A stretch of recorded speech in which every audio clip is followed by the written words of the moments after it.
मैं श्रीमती प्रतिभा चंद्राकर, सहायक प्राध्यापक हिंदी, चंद्रपाल डटसेना, शासकीय महाविद्यालय पिथौरा, जिला महासमुंद, छत्तीसगढ़।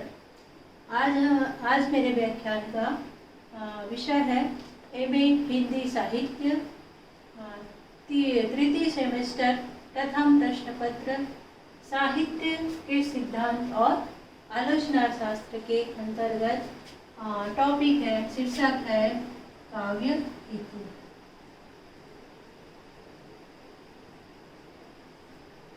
काव्य हेतु।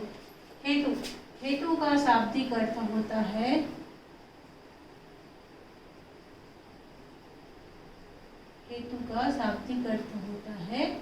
कारण। काव्य हेतु का अर्थ हुआ काव्य की उत्पत्ति का कारण। काव्य कार्य है और हेतु है कारण। काव्य की उत्पत्ति के कारण को ही काव्य हेतु कहा जाता है, या काव्य के निमित्त कारण को ही काव्य हेतु कहा जाता है। काव्य कर सकने की क्षमता हर किसी में नहीं होती। भारतीय काव्य शास्त्रियों, भारतीय आचार्यों ने या भारतीय काव्य शास्त्र में काव्य हेतुओं पर, भारतीय काव्य शास्त्र में काव्य हेतुओं पर पर्याप्त विचार विमर्श किया गया है और 3 हेतु माने गए हैं। 3 हेतु माने गए हैं। पहला है प्रतिभा, दूसरा है व्युत्पत्ति और तीसरा है अभ्यास। तो भारतीय काव्य शास्त्र में 3 हेतु माने गए हैं। पहला प्रतिभा, दूसरा व्युत्पत्ति और तीसरा है अभ्यास। तो पहला देखते हैं प्रतिभा। तो सबसे पहले हम लेते हैं प्रतिभा। संस्कृत काव्य शास्त्र में संस्कृत आचार्यों ने काव्य हेतुओं पर जो कहा है उसको पहले देखते हैं। तो सर्वप्रथम संस्कृत काव्य में आचार्यों द्वारा दिए गए विचार। पहले विचार है आचार्य भामा का। आचार्य भामा का मत। आचार्य भामा ने तीनों काव्य हेतु में प्रतिभा को सर्वप्रमुख माना है। प्रतिभा को प्रमुख माना है। इसके साथ साथ व्युत्पत्ति और अभ्यास के भी वो पक्षधर थे। प्रतिभा को सर्वप्रमुख माना, इसके साथ साथ वो व्युत्पत्ति और अभ्यास के भी पक्षधर थे। उनका कहना था कि काव्य तो किसी प्रतिभाशाली व्यक्ति द्वारा ही किया जा सकता है। दूसरे आचार्य हैं आचार्य दंडी।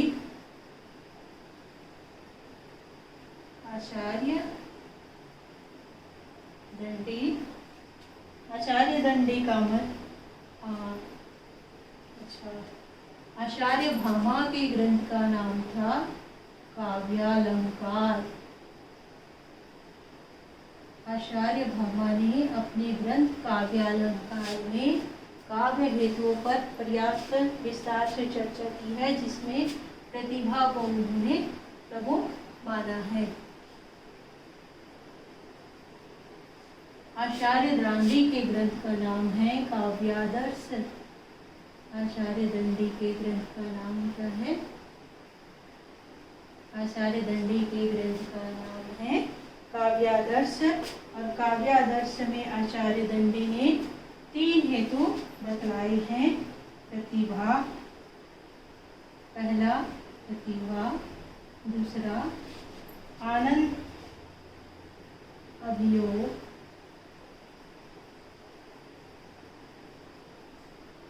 यही अभ्यास है, और तीसरा है लोक व्यवहार और शास्त्र ज्ञान। लोक व्यवहार और शास्त्र ज्ञान ये अभ्यास है।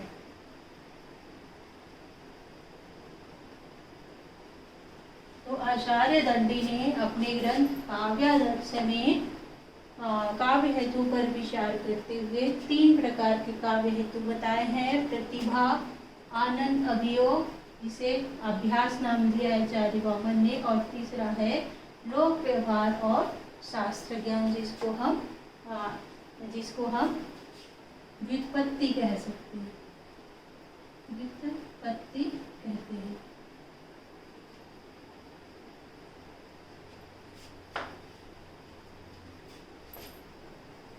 आचार्य वामन का मत। आचार्य वामन ने के ग्रंथ का नाम है काव्यालंकार सूत्रवृत्ति। काव्यालंकार सूत्रवृत्ति। इन्होंने अपने ग्रंथ काव्यालंकार सूत्रवृत्ति में प्रतिभा को जन्मजात गुण स्वीकार किया है, और इसके साथ साथ लोक व्यवहार और शास्त्र ज्ञान को भी इन्होंने प्रमुख काव्य हेतु माना है। चौथा, आचार्य रुद्र।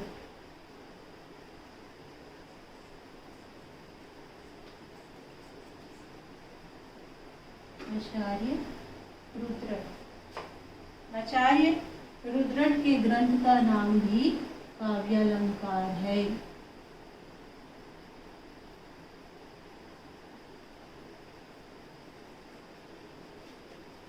यहाँ पे एक बात याद रखना है, आचार्य भामा के ग्रंथ का नाम भी काव्यालंकार, आचार्य रुद्रट के ग्रंथ का नाम भी काव्यालंकार। तो आचार्य रुद्रट ने अपने ग्रंथ काव्यालंकार में प्रतिभा, व्युत्पत्ति और अभ्यास तीनों को ही प्रमुख काव्य हेतु माना है, और इन्होंने पहला प्रतिभा, दूसरा व्युत्पत्ति और तीसरा अभ्यास तीनों को ही प्रमुख काव्य हेतु माना है। और इन्होंने प्रतिभा के 2 भेद माने हैं। सहजा और उत्पादा। सहजा प्रतिभा और उत्पादा प्रतिभा। सहजा प्रतिभा माने जो जन्मजात प्राप्त होती है, सहज में ही प्राप्त हुई है, और उत्पादा अर्थात जिसे हम लोक व्यवहार शास्त्र ज्ञान या फिर अभ्यास के द्वारा जिसको प्राप्त कर सकते हैं। तो यहाँ पे याद रखना है प्रमुख आचार्यों के ग्रंथों का नाम। ये सब छोटे छोटे प्रश्न पूछे जाते हैं। आचार्य रुद्रट ने प्रतिभा के कितने भेद माने हैं ये पूछा जाता है पेपर में। तो सहजा और उत्पादा 2 भेद माने हैं। इसके अलावा आचार्य मम्मट,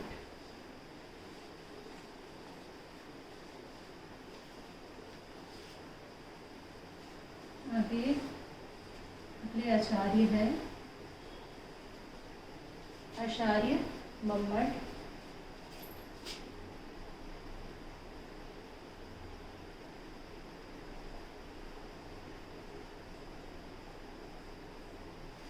आचार्य मम्मट ने ये ग्रंथ का नाम है काव्य प्रकाश। आचार्य मम्मट के ग्रंथ का नाम है काव्य प्रकाश। इन्होंने काव्य प्रकाश अपने ग्रंथ काव्य प्रकाश में काव्य हेतुओं पर पर्याप्त विचार प्रस्तुत करते हुए कहा है कि काव्य के 3 हेतु है: शक्ति, लोक शास्त्र का अवेक्षण और अभ्यास। उन्होंने 3 काव्य हेतु माना है: शक्ति, दूसरा है लोक शास्त्र का अवेक्षण और तीसरा है अभ्यास।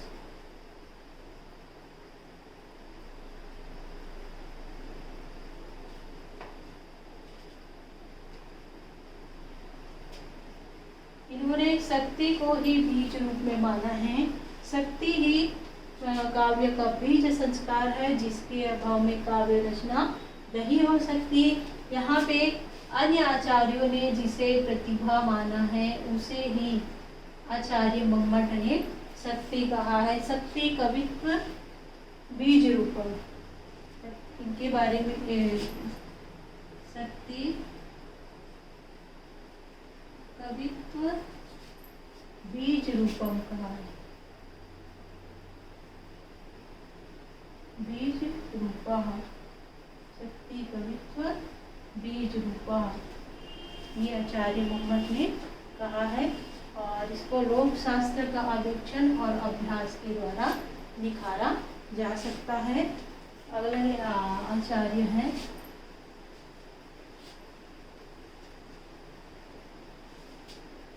आचार्य राजशेखर।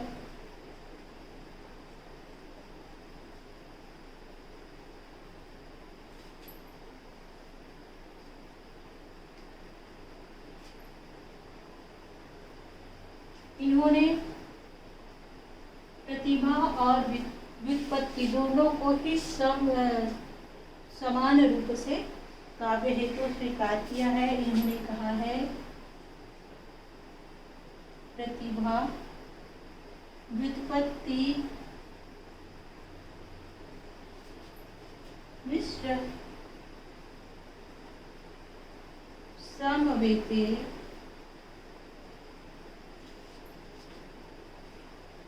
श्रेयस्योयति इति। अर्थात प्रतिभा और व्युत्पत्ति दोनों समवेत रूप में काव्य के श्रेयस्कर हेतु है। और ये प्रतिभा के दो भेद मानते हैं। पहला कारित्री प्रतिभा और दूसरा है भावित्री प्रतिभा, जिसमें से आचार्य राजशेखर प्रतिभा के दो भेद मानते हैं, कारित्री प्रतिभा और भावित्री प्रतिभा। कारित्री प्रतिभा जन्मजात होती है और जिसका संबंध कवि से है, और भावित्री प्रतिभा का संबंध पाठक से है।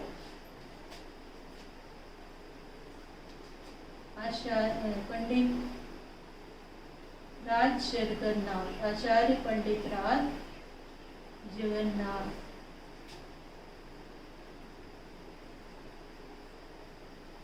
इनके ग्रंथ का नाम है रस गंगाधर। इन्होंने अपने ग्रंथ रस गंगाधर में प्रतिभा को ही प्रमुख काव्य हेतु माना है। इन्होंने प्रतिभा को प्रमुख काव्य हेतु स्वीकार करते हुए कहा है तस्य च कारणम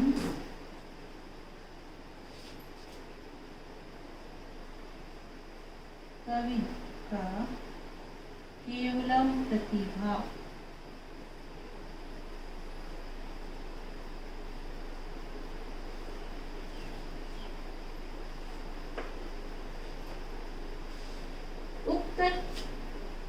सभी आचार्यों के विवेचन के आधार पर निष्कर्ष निकाला जा सकता है कि काव्य के प्रमुख तीन हेतु हैं, प्रतिभा, व्युत्पत्ति और अभ्यास। अब इन काव्य हेतुओं का स्वरूप देखते हैं।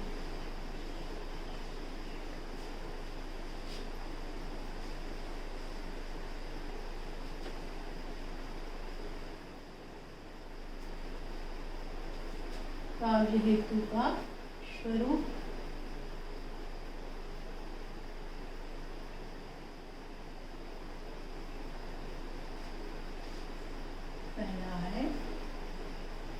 प्रतिभा। तो प्रतिभा वह शक्ति है जो किसी व्यक्ति को काव्य रचना में समर्थ बनाती है। कुछ प्रमुख आचार्यों का मत देखते हैं। राजशेखर ने प्रतिभा के स्वरूप को स्पष्ट करते हुए कहा है, सा शक्ति केवल काव्य हेतु।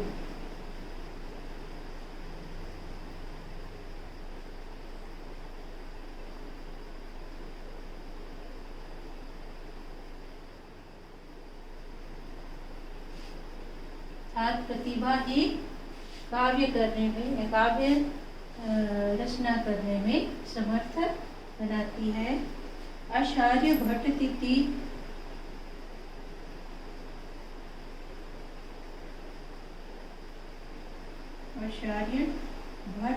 के अनुसार प्रतिभा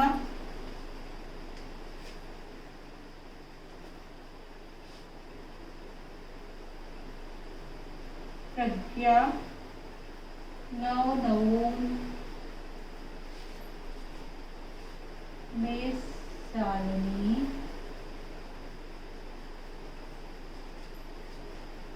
प्रतिभामतः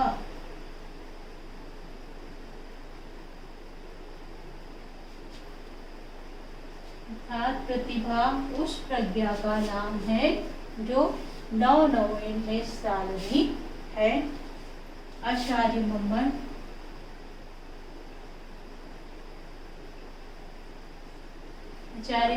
हमने पीछे ऊपर पढ़ चुके हैं कि आचार्य मम्मट ने प्रतिभा को शक्ति माना है। शक्ति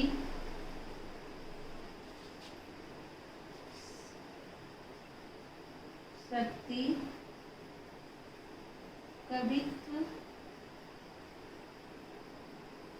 बीज रूपा संस्कार विशेषः।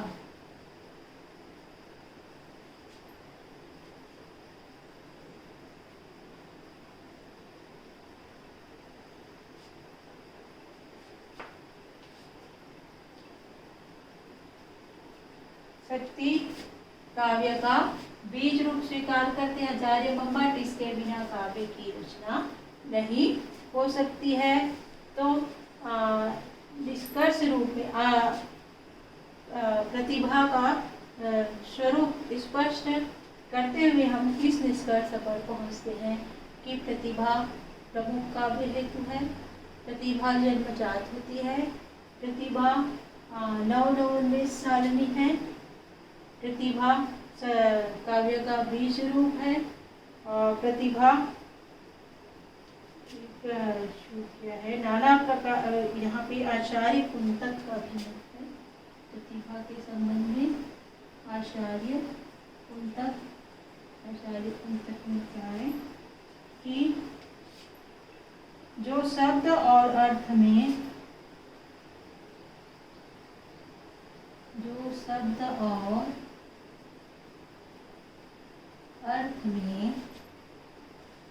अपूर्व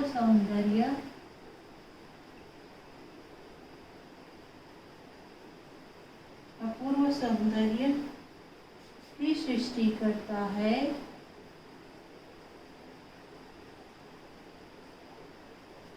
सृष्टि करती है। नाना प्रकार के अलंकारों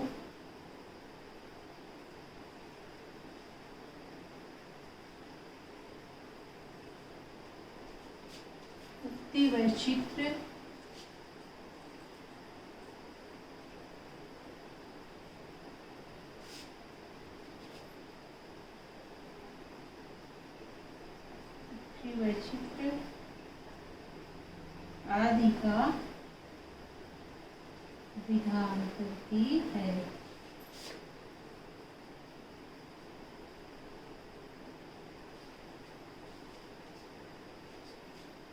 यह प्रतिभा के स्वरूप का निष्कर्ष रूप में विवेचन।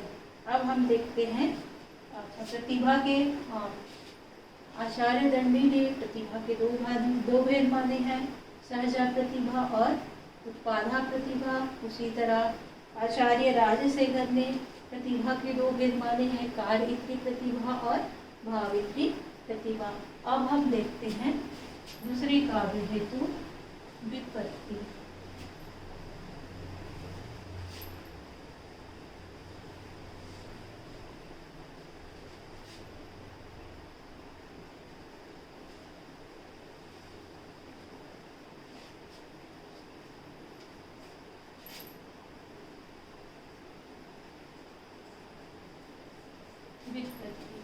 विपत्ति का शाब्दिक अर्थ होता है निपुणता,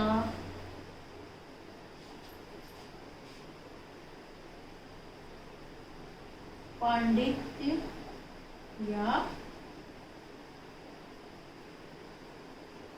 विद्वता।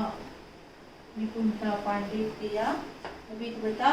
और ये निपुणता या पांडित्य प्राप्त किया जा सकता है ज्ञान की उपलब्धि हासिल करके या लोक व्यवहार के द्वारा। ये निपुणता या पांडित्य प्राप्त की जा सकती है। विद्वानों का मत है कि गहन चिंतन मनन के द्वारा कवि अपने कर्म को, अपने काव्य को बहुत अधिक सुव्यवस्थित बना सकता है। उसमें विभिन्न भावों, उक्ति व चित्र आदि को स्थान दे सकता है। अब विपत्ति के संबंध में आचार्यों का मत। रुद्रट पहला है आचार्य रुद्रट। आचार्य रुद्रट उन्होंने कहा है छंद, व्याकरण, कला, पद, पदार्थ के उचित अनुचित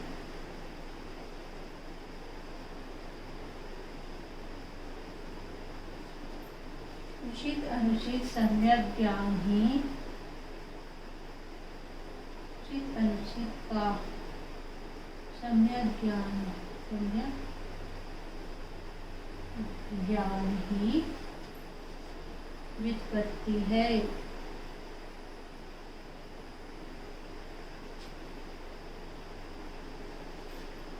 ज्ञान ही व्युत्पत्ति है। आचार्य ब्रह्मट ने इन्हें निपुणता नाम दिया है।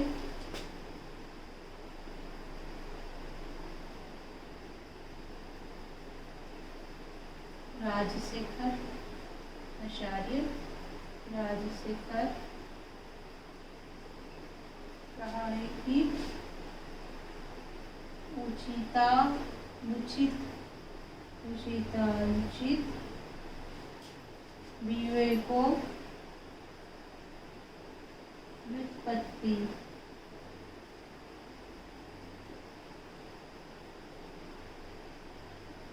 उचितानुचित विवेको उत्पत्ति अर्थात उचित अनुचित का विवेक ही व्युत्पत्ति है। अब व्युत्पत्ति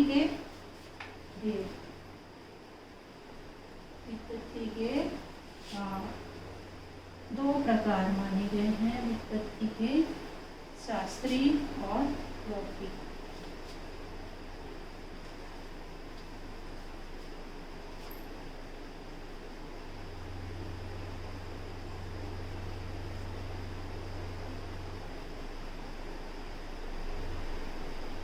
व्युत्पत्ति के प्रकार दो प्रकार है, पहला शास्त्रीय और दूसरा है लौकिक। शास्त्रीय और दूसरा है लौकिक।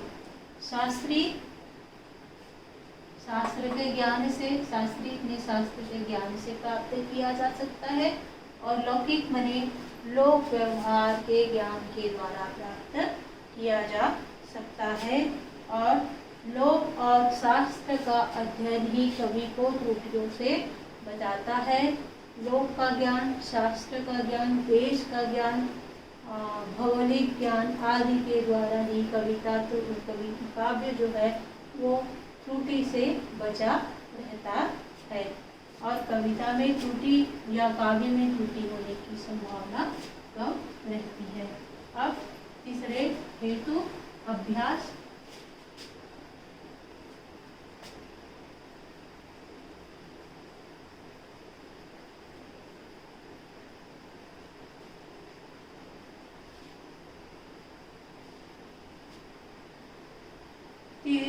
काव्य हेतुओं में तीसरा हेतु है अभ्यास।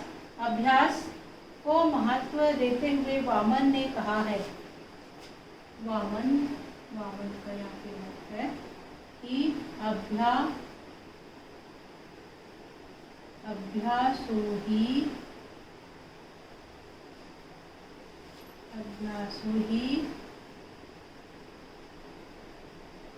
कर्मसु कौशलम भाविति।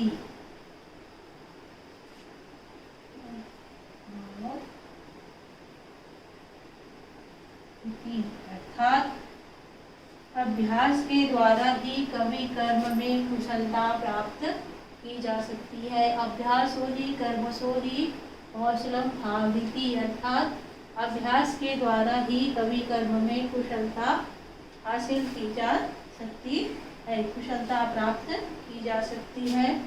दूसरा आचार्य है दंडी।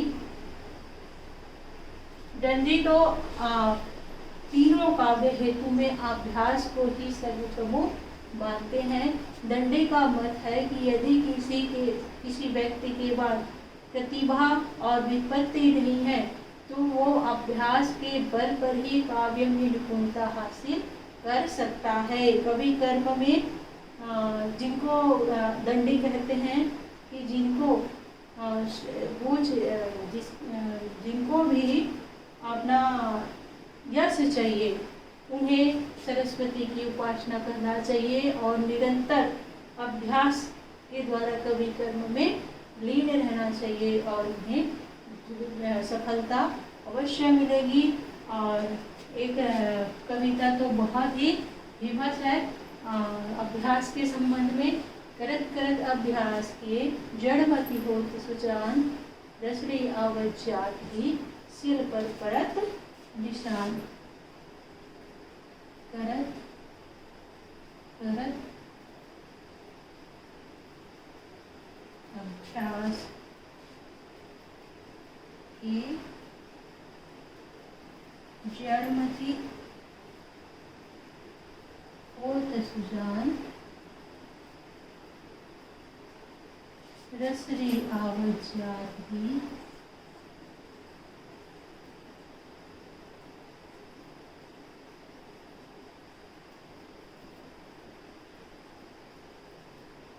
सिर पर